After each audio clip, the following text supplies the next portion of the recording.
le top 5 des pires questions à poser à un homme. Bonjour mesdames, j'espère que vous allez bien, j'espère que vous êtes au top aujourd'hui. Moi, vous voyez, j'ai la forme.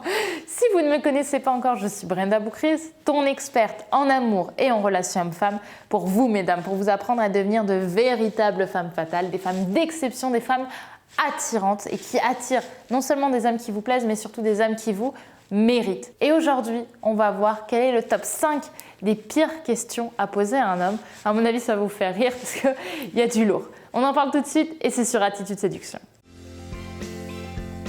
Vous allez toujours avoir un moment de votre vie où vous allez être face à une peur et vous allez avoir un choix. Est-ce que j'agis ou est-ce que je n'agis pas? Les efforts paient toujours. Le travail paie toujours.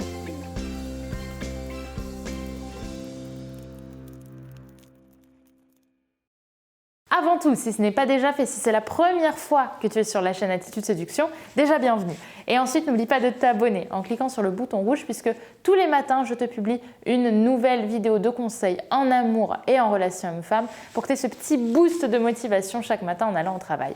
Donc si ça t'intéresse, si ça t'intrigue, si tu as envie d'en avoir plus, je t'invite à cliquer sur le bouton juste là. Également, je t'invite à télécharger ta formation gratuite qui est disponible juste ici également en description, qui est une formation secrète que je ne dévoile pas publiquement sur YouTube, mais qui t'est totalement offerte.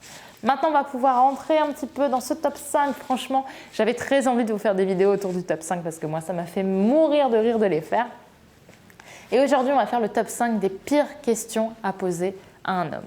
Et la première question, on va dire le top 5, le top 5 de la pire question à poser à un homme, c'est lui dire « Tu fais quoi dans la vie ?»« Ah ok ». Pourquoi est-ce que ces deux phrases vont surtout ensemble? Parce qu'il n'y a rien de plus soporifique que dire à un homme « tu fais quoi dans la vie ?» pour juste entendre en plus derrière « ah ok ». Demander à un homme ce qu'il fait dans la vie, c'est top. Par contre, ce qui va être relou derrière, c'est soit numéro 1, de lui dire « ah ok », donc finalement tu lui as demandé mais ça t'apporte aucune information concrète. Et la deuxième chose, ça va être alors de chercher à comprendre le fonctionnement de l'entreprise dans laquelle il est. Par exemple, s'il est comptable, lui dire « ah oui, mais tu traites combien de dossiers? Ah oui, mais du coup, tu as combien de clients? Ah oui, mais tu travailles sur quel logiciel? » Oh, on s'en fout de ça, on le sait, ça ne nous intéresse pas de savoir des choses comme ça. Typiquement, quand on fait ça, c'est pour essayer de faire la conversation. Or, il n'y a rien de plus soporifique. Par contre, lorsque vous allez transformer ce « ah ok » ou ces petites questions un peu sans intérêt par un « pourquoi », là, tu vas changer la donne. Parce que dire à un homme « qu'est-ce que tu fais dans la vie ?» qui te répondre « je sais pas, je suis comptable » et lui dire « ah ok, pourquoi ?»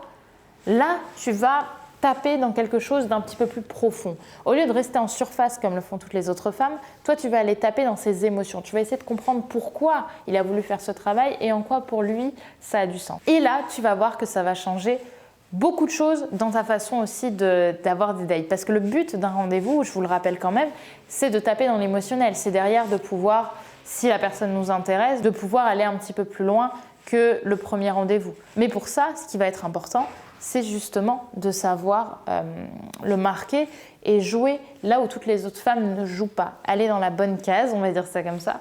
Et pour le coup, la bonne chose à faire, c'est aller taper dans l'émotionnel et savoir pourquoi lui, il est comme ça. Et là, vous allez marquer des points. On va faire comme un vrai top 5. Le top 4, la quatrième pire question à poser à un homme. Eh bien, c'est la fameuse question « tu cherches quoi comme relation ?» Pourquoi est-ce que cette phrase, je vous déconseille de la poser surtout de façon hyper solennelle? À la limite, tu peux essayer de la poser en rigolant, machin. Par contre, la poser de façon hyper solennelle. Le regarder, lui dire « et toi, tu cherches quoi ici ?» ou « tu cherches quoi comme relation ?» Là, c'est angoissant. Parce que typiquement, ça veut dire que tu te projettes déjà, que tu cherches déjà un petit peu à comprendre. Or, au début, un homme surtout recherche rarement tout de suite du sérieux. Et du coup, cette phrase, elle a un petit peu tendance à faire peur. Ce que je vous conseille plutôt, c'est de regarder à travers les actes si cette personne, elle cherche une relation ou si elle cherche juste à s'amuser, par exemple. Parce qu'une personne qui va juste chercher à s'amuser sans forcément qu'il y ait de lendemain d'ailleurs à une relation sexuelle, c'est une personne qui ne va pas forcément vous donner beaucoup d'intérêt dans les discussions. Tandis qu'une personne qui cherche un petit peu quelque chose d'un peu plus sur le long terme, même sans forcément être en couple, c'est quand même quelqu'un qui va s'intéresser réellement à vous et qui va chercher à apprendre à vous connaître. Donc ça, c'est déjà un indice. Par contre, poser la question, c'est vous mettre, à mes yeux, une balle dans le pied parce que c'est une question qui angoisse notamment les hommes et qui vous fait passer pour quelqu'un, malheureusement, parfois d'un peu rigide ou frigide et qui ne donne pas forcément envie de s'amuser. Troisième pire question à poser à un homme, le top 3. Cette troisième question, c'est parle-moi de tes ex ou alors est-ce que tu es toujours en contact avec ton ex?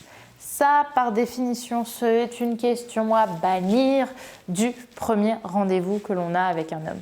Pourquoi? Parce que, à mes yeux, le premier rendez-vous doit être vraiment à 80% dans du fun et à 20% dans des questions peut-être un peu plus privées, un petit peu plus sérieuses, mais qui vont taper plutôt dans un émotionnel. Ce qui va jouer, ce qui est important, ça va être d'être vraiment amusant. Et parler de ses ex, il n'y a rien de plus chiant, il n'y a rien de plus embêtant, parce que c'est tout de suite catégoriser déjà la personne dans « je veux une relation avec toi » ou alors dans une espèce d'insertion dans sa vie privée qui n'est pas forcément agréable.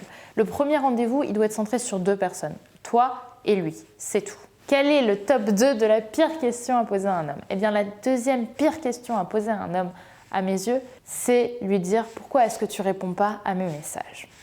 Cette question, elle est hardcore, vraiment, parce qu'il n'y a rien de plus angoissant pour un homme que de lui demander « Pourquoi tu ne réponds pas à mes messages ?» Là, pour le coup, vous devenez une femme non seulement extrêmement étouffante, mais vous devenez surtout aussi une femme acquise. C'est-à-dire que vous mettez trop de pression, probablement trop vite à un homme. Parce que là, je ne parle pas d'une relation de couple, à la limite.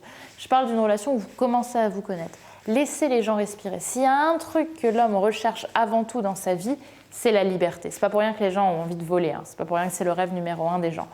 C'est de liberté. Et vous, si vous commencez à être oppressante, à lui demander pourquoi est-ce qu'il ne répond pas à vos messages, vous devenez épuisante et vous devenez finalement une entrave à sa liberté. Donc ça va l'angoisser, il va avoir qu'une envie, c'est fuir. Et puis même vous, pour votre mindset, c'est pas top d'avoir toutes vos pensées qui va être concentrées sur un type qui va pas forcément avoir mérité cette place que vous lui donnez. Parce que là, généralement, on est en début de relation. On n'est même pas en couple. Donc à ce moment-là, on met de la distance. S'il ne répond pas rapidement, c'est pas grave. De toute façon, vous avez d'autres choses à faire. Et enfin, la numéro 1, le top 1, ouvrez bien vos oreilles, c'est demander à un homme, est-ce que tu m'aimes? Est-ce que je te plais? Ça, c'est top 1 pour que l'homme, soudainement, ça fasse dans sa tête. Parce que ce qu'un homme aime chez une femme, comme je vous l'ai dit, c'est le challenge. Or là, vous restez encore une fois dans cette notion de « tu m'étouffes » et dans cette notion finalement d'oppression.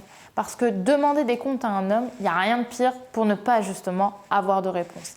Moi, ce que je vous conseille, c'est de regarder dans les actes ce qu'un homme fait. Parce que pour moi, les actes d'un homme vont être plus parlants que ses paroles. Comme je dis souvent, regardez les actes chez les hommes. Et lui, peut-être qu'il ne te dit pas à ce moment-là que tu lui plais ou qu'il t'aime. Mais par contre, s'il te le montre à travers des actions, croyez-moi, pour le début, c'est nettement suffisant. Ce qui va compter pour vous, c'est voir ça.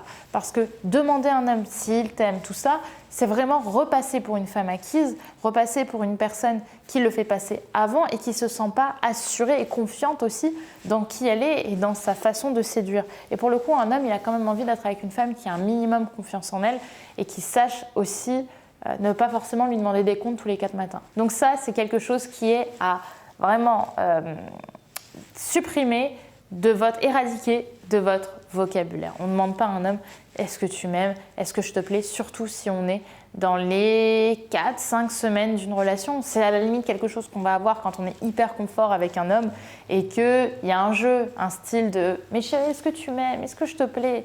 Pour rire, ça ok, mais surtout pas en début de relation parce que là, pour le coup, vous allez surtout l'angoisser. Voilà, mesdames, pour le top 5 des pires questions à poser à un homme. Dites-moi un petit peu si c'est quelque chose qui vous parle. Je sais que c'est pas facile. De toute façon, on est toutes passées par là. On a tout au moins demandé à un homme « est-ce que je te plais ? Est-ce que tu m'aimes ?» On lui a forcément demandé qu'est-ce qu'il cherchait comme relation. On les a toutes faites, je pense, pour beaucoup. D'ailleurs, mettez-moi par commentaire toutes celles qui ont au moins fait une de ces actions-là. Moi, je pense que j'ai dû faire les 5. Mais aujourd'hui, on a la chance de pouvoir comprendre un petit peu mieux comment le mindset masculin fonctionne et donc de pouvoir poser des actions par rapport à ça. Et mon but, c'est vraiment que tu deviennes vraiment cette femme de confiance parce que la femme de confiance, par définition, elle est attirante et elle va pas forcément, du coup, poser ces questions qui sont plus des questions que l'on pose quand on ne se sent pas confiante.